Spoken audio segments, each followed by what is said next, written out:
Hi friends, YouTube पर आप सभी का स्वागत है। दोस्तों, मैं फिर से अपने चैनल इग्नू लर्नर के माध्यम से आप सभी के सामने आपके सवालों का जवाब लेकर आया हूं। और आपने सबसे ज़्यादा कमेंट सेक्शन के ज़रिए और मेरे टेलीग्राम चैनल के ज़रिए प्रश्न पूछा है कि मैं किस तरह से अपने असाइनमेंट में अच्छे नंबर उठा सकता हूं। ओके, तो मैं इस वीडियो में आप सभी को कुछ ऐसे टिप्स बताऊंगा जिसको अगर आप फॉलो करते हैं तो मैं दावे के साथ कहता हूं कि आपको अपने असाइनमेंट में 85% से अबव नंबर जो हैं मिलेंगे। ओके, तो स्टार्ट करने से पहले मैं आप सभी से रिक्वेस्ट करता हूं, जो भी न्यू व्यूअर्स जो हैं चैनल पर पहली बार आए हैं वे चैनल को सब्सक्राइब कर सकते हैं, क्योंकि इस चैनल पर आपको हमेशा इग्नू से रिलेटेड सभी नोटिफिकेशन सबसे पहले मिलेंगी और साथ ही साथ एग्जामिनेशन के लिए जो है मोस्ट इंपोर्टेंट क्वेश्चन भी जो है पीडीएफ के साथ आपको यहाँ पर मिल जाएंगी। ओके, तो आप सभी से रिक्वेस्ट है कि आप चैनल को ज़रूर सब्सक्राइब कीजिए और वीडियो को ज़रूर लाइक कीजिए। तो आइए चलते हैं और जानते हैं कि कौन कौन से ऐसे टिप्स हैं जिसको अपना करके हम असाइनमेंट में अच्छे नंबर जो हैं उठा सकते हैं। तो मैं आपको बता दूं यहाँ पर कि देखिए, हमें असाइनमेंट बनाते समय सबसे पहले असाइनमेंट कॉपी की जो ऊपर सबसे पहले जो होता है हमें फ्रंट पेज लगाने होते हैं। आपको मालूम होना चाहिए कि असाइनमेंट जब हम बनाते हैं, हमारा असाइनमेंट जब तैयार हो जाता है तो सबसे पहले यानी कि सबसे ऊपर क्या रहेगा, आपका फ्रंट पेज रहेगा। और उस फ्रंट पेज में बहुत सारे डिटेल्स दिए होते हैं, जैसे इनरोलमेंट नंबर रहता है, उसमें असाइनमेंट नंबर होता है, कॉन्टैक्ट नंबर होता है, स्टडी सेंटर कोड जो है स्टडी सेंटर कोड हमको भरने होते हैं, हमारा नाम भरना पड़ता है, प्रोग्राम कोड को भरने होते हैं और कोर्स कोड को भरने होते हैं। मैं फिर से कह दूं, जब हमारा असाइनमेंट लिखना कंप्लीट हो जाता है तो सबसे पहले हम अपने असाइनमेंट के सबसे ऊपर वाला पेज कौन सा होता है, फ्रंट पेज लगाने होते हैं। कौन सा पेज लगाने होते हैं, फ्रंट पेज में। और फ्रंट पेज लगाते समय हमें उसमें बहुत सारे चीज़ को फिलअप करना होता है। सबसे पहले आपको फिलअप करना होता है आपका इनरोलमेंट नंबर क्या है। जब आप इसको भरेंगे तो आपको ध्यान देना होगा कि वह इनरोलमेंट नंबर किसी भी तरह से गलत ना हो। इससे क्या होता है कि आपका असाइनमेंट जो है रिजेक्ट हो जाता है अगर आप अपना इनरोलमेंट नंबर जो है गलत भरते हैं तो। इसके बाद आप असाइनमेंट नंबर भरिए, आप कौन सा सेशन का असाइनमेंट नंबर बना रहे हैं, 2022 का, 2022-23 का कि 21-22 का, कौन सा सेशन का असाइनमेंट बना रहे हैं, आपको असाइनमेंट नंबर जो है फ्रंट पेज में फिलअप करने होते हैं। अगर आप जून 2023 के लिए असाइनमेंट तैयार कर रहे हैं तो आपको अपने असाइनमेंट नंबर में क्या लिखना है, 2022-2023। क्लियर। इसके बाद से कॉन्टैक्ट नंबर आप ज़रूर दें, क्योंकि बहुत बार ऐसा होता है कि जो स्टडी सेंटर जहां पर आप अपना असाइनमेंट को सबमिट करते हैं वे आपको कांटेक्ट करते हैं कुछ पूछने के लिए, तो अपना कॉन्टैक्ट नंबर जो है ज़रूर वहां पे दें, यानी कि असाइनमेंट कॉपी के फ्रंट पेज में।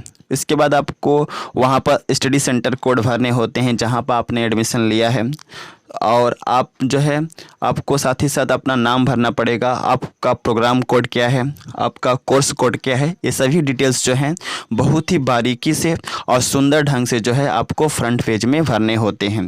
और फ्रंट पेज जो है लगाना काफ़ी ज़रूरी है, क्योंकि फ्रंट पेज से जो है काफ़ी सारा डिटेल्स जो है एग्ज़ामिनर को मिल जाता है, यानी कि जो व्यक्ति आपका कॉपी चेक करता है, यह सारी डिटेल्स जो है एज ए समरी के तौर पे जो है एग्ज़ामिनर को मिल जाता है। इसलिए फ्रंट पेज लगाना काफ़ी ज़रूरी है। समझ गए? तो फ्रंट पेज लगाना ना भूले। इसके बाद आपको क्या करना होता है, दूसरा पॉइंट, फ्रंट पेज लगाने के बाद उसके नीचे रहेगा क्वेश्चन पेपर, यानी कि जिस सब्जेक्ट का आप अपना असाइनमेंट बना रखे हैं उसका क्वेश्चन पेपर आपको लगाने होते हैं, और यह क्वेश्चन पेपर आपको वेबसाइट से डाउनलोड करना होता है। तो सबसे पहले हम क्या लगाएंगे, फ्रंट पेज लगाएंगे, उसमें सारी डिटेल्स को भरेंगे। इसके बाद आपको क्वेश्चन पेपर लगाने होते हैं जिस सब्जेक्ट का जो है आप अपना असाइनमेंट तैयार किए हैं। समझ गए? इसके बाद आपको आंसर कॉपी को जो है लगाने होते हैं। सबसे नीचे क्या रहेगा, आंसर कॉपी, और समझ गए ना क्या रहेगा, आंसर कॉपी।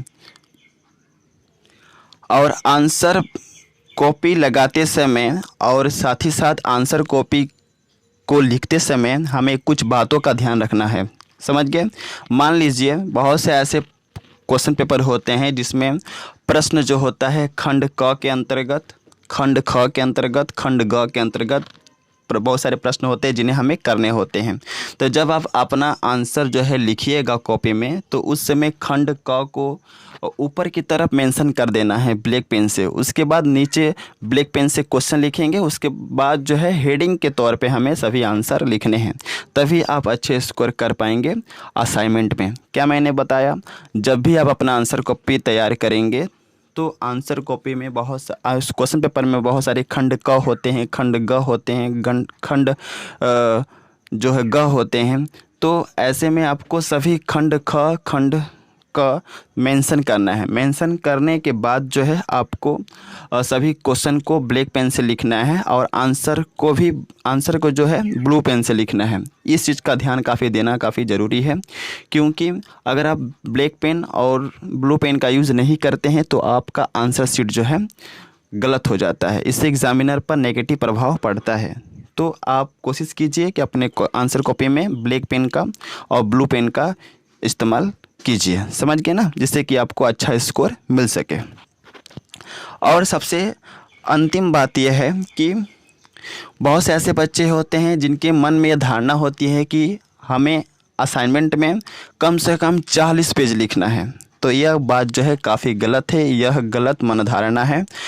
आपको कम से कम जो है प्रत्येक सब्जेक्ट का कम से कम 12 पेज जो है A4 साइज पेपर लेना है। कितना पेज? 12 पेज। और 12 पेज को दोनों साइड लिखना है। ये ना कि 12 पेज लिए फ्रंट पेज पे लिख दिए, पीछे वाला पेज को छोड़ दिए, ऐसा नहीं करना है। 12 पेज से ज़्यादा हम नहीं लिखेंगे। कितना पेज लिखना है आपको? 12 पेज, वो भी बोथ साइड लिखना है, समझ गए ना। 12 का 12 पेज लिखना है, बोथ साइड लिखना है। बहुत से ऐसे बच्चे होते हैं जो दिमाग में बैठा लेते हैं कि ना हमें असाइनमेंट में कम से कम 40 पेज 35 पेज लिखने हैं। जो जितना ज़्यादा लिखेगा उसको उतना ही कम नंबर मिलता है। तो आपको ऐसा नहीं करना है। कम से कम 12 पेज A4 साइज पेपर लेना है और 12 पेजों के बोथ साइड जो है आपको क्वेश्चन का आंसर जो है लिखना है। तो समझ में आ गया। यह दिमाग में मत बैठा लेना कि ज़्यादा लिखने से आपको ज़्यादा नंबर मिलेंगे, समझ गए ना। क्योंकि एग्जामिनर को चेक करना होता है। आप 40 पेज 50 पेज लिखेंगे तो एग्जामिनर आपके ऊपर भड़क जाएगा, तो नंबर देगा क्या ऐसे में? तो हरगिज़ नहीं।